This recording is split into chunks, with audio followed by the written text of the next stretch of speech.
මීගමුව මහනගර සභාවෙන් සපයන සේවාවන් පිළිබඳව සමාජ විද්‍යාත්මක පර්යේෂණයක් කිරීමට යොමු වූයේ පළාත් පාලන මැතිවරණය සම්බන්ධයෙන් රට තුළ කතිකාවක් ගොඩනැගී තිබුණු පසුබිමට.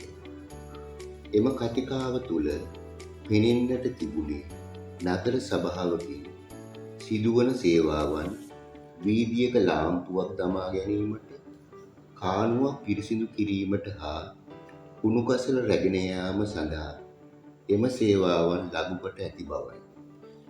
ඒත් විදේශීය රටවල නගර සභාවල ඉලක්කය වී ඇත්තේ නාගරිකයන්ට ගුණාත්මක ජීවිත quality life ගත කිරීමට අවශ්‍ය පහසුකම් සැලසීමයි.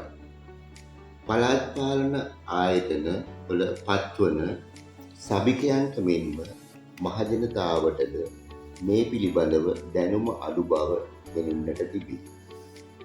එම රික්තකය අවම වශයෙන් වූ සපුරාලීම මෙම පර්යේෂණයේ අරමුණ.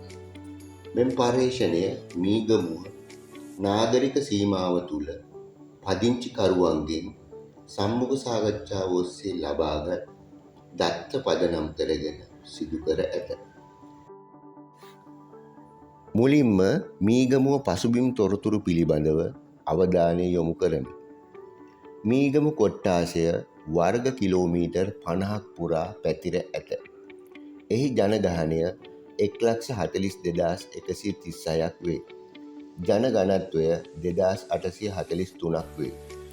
මුළු ජනගහනයෙන් 75%ක් සිංහලද, 13%ක් මුස්ලිම්ද, 9%ක් දෙමළද වේ. මීගමුව ආසන්නයේ කටුනායක ජාත්‍යන්තර ගුවන් තොටුපළ පිහිටා තිබීමත්, මීගමු නගරයට කේන්ද්‍රගතව මාර්ග ජාලයක් ඉදිවී තිබීමත්, මත්ස්‍ය සම්පත බෙදා හරින ප්‍රධාන මධ්‍යස්ථානයක් වීමත් හා සංචාරක කේන්ද්‍රස්ථානයක් වීමත් නිසා මීගමු පාලන බල ප්‍රදේශයේ ශක්තිමත් ආර්ථිකයක් ගොඩනැගී ඇත. මීගමු කොට්ටාසේ මුළු භූමි ප්‍රදේශයම මීගමු මහනගර සභාවෙන් පාලනය වන අතර පරිපාලන කටයුතු සඳහා කොච්චිකඩේ උපකාර්යාලයක්ද ක්‍රියාත්මක වේ. මීළඟට මීගමුව නාගරිකයන්ගෙන් සම්මුඛ සාකච්ඡාවෙන් ලබාගත් දත්තයන් පිළිබඳව විග්‍රහයකට යොමු වෙමු. සම්මුඛ සාකච්ඡා 1. මම රණසිංහ. වයස අවුරුදු 45යි. මීගමුව පදිංචිකරුවෙක්. පුද්ගලික අංශයේ සේවය කරනවා. නිවෙස් වලින් ඉවත් කරන කසල සඳහා ආර්ථික වටිනාකමක් එකතු කළා නම් කසල වුණත් හොඳ සම්පතක් කරන්න පුළුවන්. පාරේ ලයිට් එක දාගන්න නාගරික මන්ත්‍රීවරු පිටිපස්සේ යන්න ඕනේ. ඉහත ප්‍රකාශයත් සමග පරිසර මාධ්‍යවේදියෙක් වන ජෙරිස් ඇන්ඩලස්ට අනුව අපද්‍රව්‍ය කළමනාකරණය පද්ධතියක් යනු අපද්‍රව්‍ය බැහැර කිරීම, අඩු කිරීම, නැවත භාවිතා කිරීම, වැළැක්වීම සඳහා සංවිධානය වන විධිමත් ක්‍රියාවලියකි. අපද්‍රව්‍ය කාර්යක්ෂමව කළමනාකරණය සඳහා උපාය මාර්ග ක්‍රියාත්මක කරන ප්‍රවේශයකි.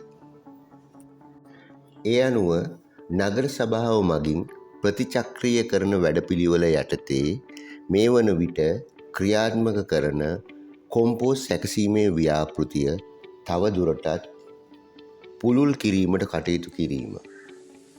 නගරයෙන් පොලිතින් ප්ලාස්ටික් භාවිතය අවම කිරීම සඳහා එම කසල යොදා ගනිමින් විකල්ප නිෂ්පාදනයන්ට යොමු වීමට පුද්ගලික අංශය දිරිගැන්වීම. නිදසුනක් වශයෙන් කඩදාසි බෑග් නිෂ්පාදනය, යෝගට් පියන් නිෂ්පාදනය හා වෙනත් පරිසර හිතකාමී නිෂ්පාදනයන් වෙත යොමු කිරීම. ප්‍රදේශයේ එකතු වන කසල සඳහා නිවැරදි තක්සේරුවන් පසුව කසල වලින් උපරිම ප්‍රයෝජන ගැනීම සඳහා විවිධ නිෂ්පාදනයන් කිරීමට පුද්ගලික අංශයට අවස්ථාව ලබා දීම හා ඒ වෙනුවෙන් බදු සහන ලබා දීම. නගර සභාවේ වැඩිම අවධානය ලබා දෙන්නේ කසල බැහැර කිරීමේ ක්‍රියාවලියටයි.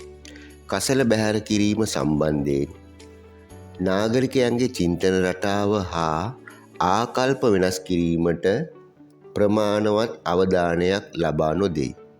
එබැවින් පුරවැසියන්ගේ ආකල්ප වෙනස් කිරීම සඳහා පාසල් මට්ටමින්, සමිති මට්ටමින්, ආයතන හා වැඩබිම් මට්ටමින්, ග්‍රාමීය මට්ටමින් දැනුවත් කිරීමේ වැඩසටහන් අඛණ්ඩව ක්‍රියාත්මක කළ යුතු වේ.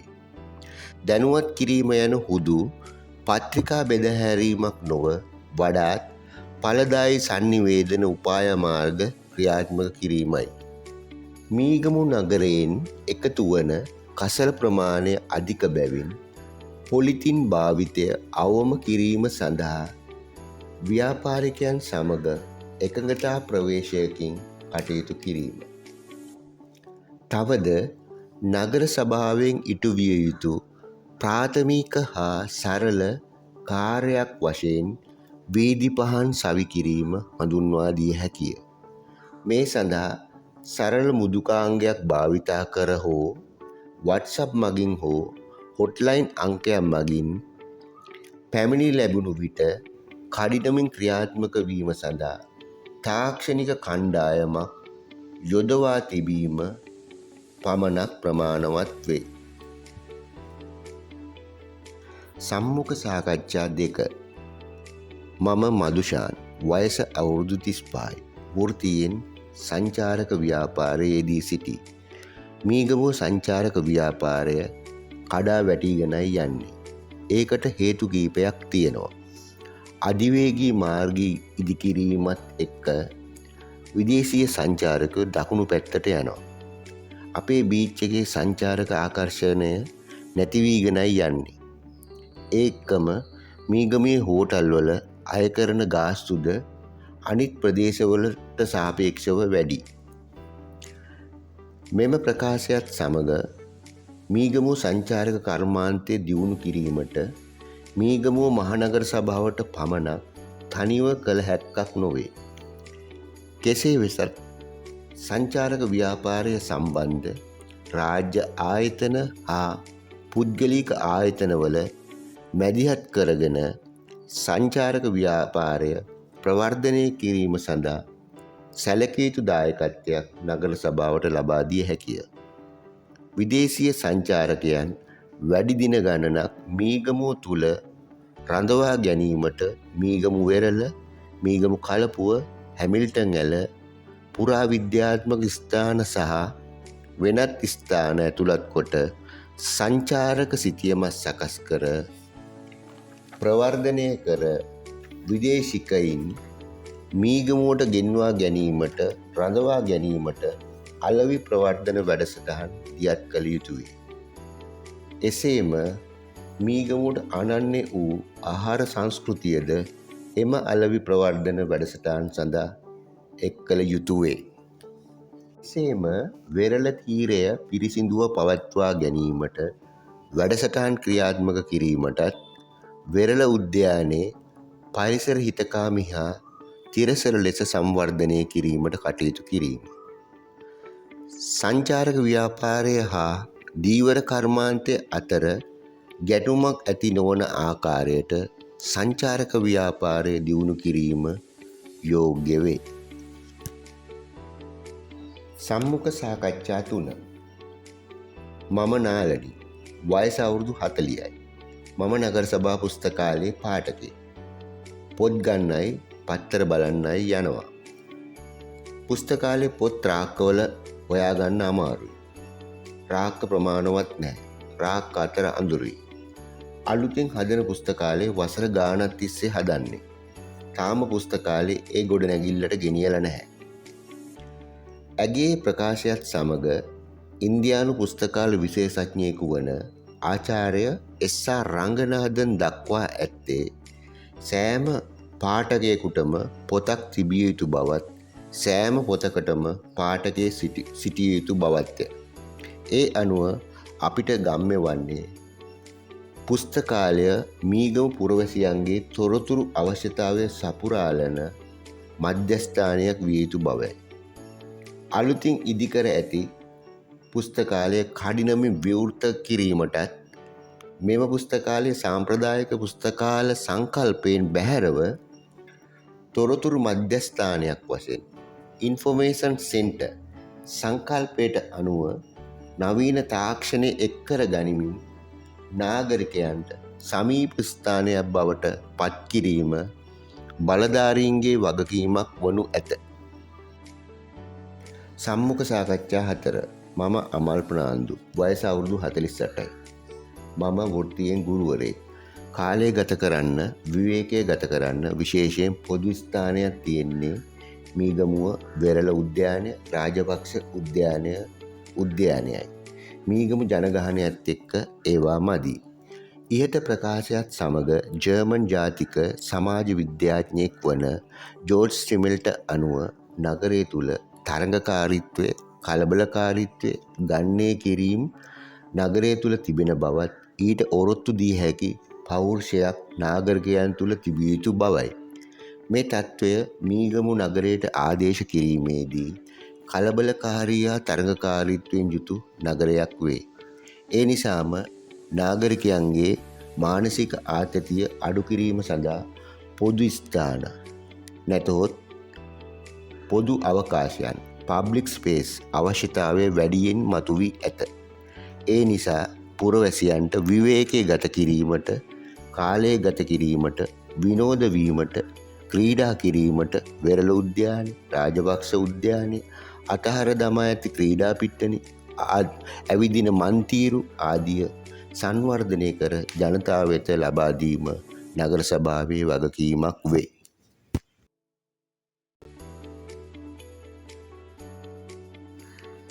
ඉහතින් සඳහන් කළ පොදු ස්ථාන මෙන්ම වටරවුමක්, චතුරස්‍රයක් අලංකාරව අඛණ්ඩව නඩත්තු කිරීම නගර සභාව තුළින් පමණක් සිදුවිය යුතු නැත. ඒ සඳහා මීගමු නගර ජනතාවගේ පාරිභෝගික අවශ්‍යතා ඉටු කරන බැංකු, මූල්‍ය ආයතන, වෙනත් ව්‍යාපාර ආයතන වලින් පොදු ස්ථාන නඩත්තු කිරීමට දායකත්වය ලබා ගැනීමේ හැකියාව ඇත. එම ව්‍යාපාර ආයතනවලද සමාජ වගකීමක්, සෝෂල් රෙස්පොන්සිබිලිටි එකක් ඒ සඳහා ඇත. සම්මුඛ සාකච්ඡා 5. මම සුමිත් ප්‍රනාන්දු. වයස අවුරුදු 60යි. විශ්‍රාමිකයි. මීට කාලයකට පෙර සිනමාහල් 3ක් විතර තිබුණා. අද එකට අඩු වෙලා. නගර ශාලාවට ගොඩක් වේදිකා නාට්‍ය එන්නේ නැහැ. ඉහත ප්‍රකාශයත් සමග සමාජ මනෝවිද්‍යාඥයෙක් වන වොල්ට් අනුව අපගේ එදිනදා ජීවිතයේ විනෝදාස්වාදය ප්‍රමුඛ කාර්යභාරයක් ඉටු කරන බවත්, විනෝද වීමට, සතුට ලබා ගැනීමට, ප්‍රබුද්ධ වීමට විවිධ මාධ්‍යයන් අවශ්‍ය බවත්, අපගේ ආර්ථිකයේ මෙන්ම විවේකයේ සිදුවන වෙනස්කම් අනුව පෙරට වඩා විනෝදාස්වාදය අවශ්‍ය වී ඇත. ඉහත විග්‍රහයට අනුව ගුණාත්මක ජීවිතයක් ගත කිරීමට පුරවැසියන්ගේ සංස්කෘතික ජීවිතය ඔසවා තැබිය යුතුය. ඒ සඳහා නගර ශාලාවට නාට්‍ය ගෙන්වීම වැඩි කිරීමට දිරිගැන්වීම හා අවශ්‍ය පහසුකම් සැලසීම, විවිධ ප්‍රසංග හා සංගීත කලා කටයුතු සඳහා ජනතා සහභාගිත්වය ලබා ගැනීම. ඒ තුළින් ජනතාවගේ මානසික සෞඛ්‍ය සමබරතාවය රැක ගැනීමට කටයුතු කිරීම. තවද මීගමුව බෞවාර්ගික සමාජයක් බැවින් සියලු ජාතීන්ගේ අනන්‍යතාවය ගරු කරමින් ජාතික සංවිධි හා ගොඩනැගිය හැකි සංස්කෘතික ක්‍රියාකාරකම් සංවිධානය කිරීමට කටයුතු කිරීම. සම්මුඛ සාකච්ඡා 6. මම රොවින්ද ප්‍රනාන්දු. වයස අවුරුදු 50යි. වෘත්තියෙන් තක්සේරු නිලධාරියෙක්. මීගමු නගරයේ බොහෝ ඉදිකිරීම් කර ඇත්තේ සැලැස්මකට නෙමේ. දේශපාලන උවමනාවන්ට නීති රීති කඩ කරලා තියෙන්නේ. නිවාස අහිමි අයට වැඩපිළිවෙලක් නැහැ. සීමිත ඉඩ ප්‍රමාණයකින් සැලැස්මකට අනුව ඉදිකිරීම් කරලා නැහැ. ඒ අනුව නගර සැලසුම්කරණයේ යනු එහි ජීවත් වන ජනතාවට සියලුම ගොඩනැගිලි මාර්ග පොදු ස්ථාන සහ උද්‍යාන නිර්මාණය කිරීම ආදී පුරවැසියන් ආකර්ෂණය වන අයුරින් පහසුකම් සැලසීමයි. ඉහත සඳහන් නිර්වචනයෙන් බැහැරව මේ වන විටත් මීගමු නගරයේ ක්‍රමානුකූල ඉදිකිරීම් සිදුවී නොමැති බැවින් ඉදිරි කාලය තුලදී නගරයේ ඉදිකිරීම් හා නගර අලංකාරය සඳහා ක්‍රමානුකූල සැලැස්ම සකස් කිරීමේ අවශ්‍යතාවය මතුවී ඇත. පවතින නීති ප්‍රමාණවත් නොවන්නේ නම් නවනීති සම්පාදනය විය යුතුය. මීගමුවේ තිබෙන භූමි ප්‍රමාණය අනුව පවතින ජනගහනයට නිවාස ලබා දීමේ ගැටලුවක් මතුවී ඇත. මීගමුව ප්‍රදේශවාසීන් ඉඩම් අහිමි කුලී පදනම් මත අනවසර ඉඩම්වල ජීවත් වේ. ඒ සඳහා තට්ටු නිවාස ඉදිකිරීමේ ප්‍රතිපත්තියක් සඳහා තීරණ ගැනීමේ අවශ්‍යතාවය මතුවී ඇත. නිවසක් යනු පුරවැසියෙකුගේ මූලික අයිතිවාසිකමකි. නාගරිකයන්ගේ ගුණාත්මක ජීවිතයක් පත්කිරීමේ මූලික පදනම වන්නේ නිවාසයක හිමිකාරීත්වයයි. සම්මුඛ සාකච්ඡා 7. මගේ නම කාන්ති. වයස අවුරුදු 50යි. වෘත්තියෙන් ගුරුවරයෙක්. වැඩිපුර කුණු කසල ගෙනියන්න කුණු ට්‍රැක්ටරෙන් කීයක් හරි දෙන්න ඕන. ඩෙංගු බලන්න එන අය උසාවි දානවා ගියා පගාව ඉල්ලනවා. ගේ හදාගන්න ප්ලෑන් එකක් පාස් කරන්න ගියත් එහෙමයි. විශේෂයෙන් පුරවැසියාගේ ජන ජීවිතයට ඊටාම සමීප ආයතනයක් වශයෙන් නගර සභාවෙන් සිදුවන සේවාවන් ඉටු කරගෙනට යෑමේදී අල්ලස් ලබා ගන්නා බව පොදු සාධකයක් සමාජයේ සමාජගත වී ඇත.